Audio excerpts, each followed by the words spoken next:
Well, I'm here with Kerry Kilker. Kerry is a longtime veteran of Walmart, 32 years. In the last 11 years of that, you were the Chief Information Security Officer. Pleasure to have you here today. It's good to be here.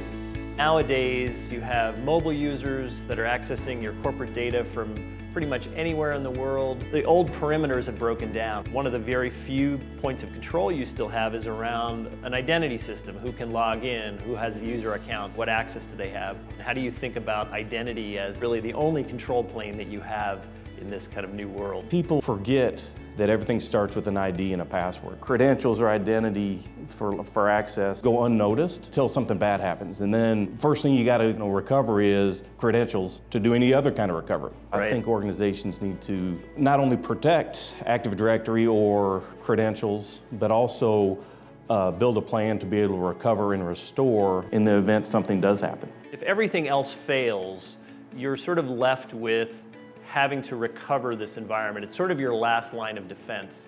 And if it's an identity system, like an Active Directory, chances are all of your business applications, even all of your administrative, potentially even all of your DR applications are dependent on that being up first. How do you think about identity recovery in the context of disaster recovery? I think you have to plan for a cyber event the same way you plan for a natural disaster. So lots of organizations plan for hurricanes and fire and tornadoes.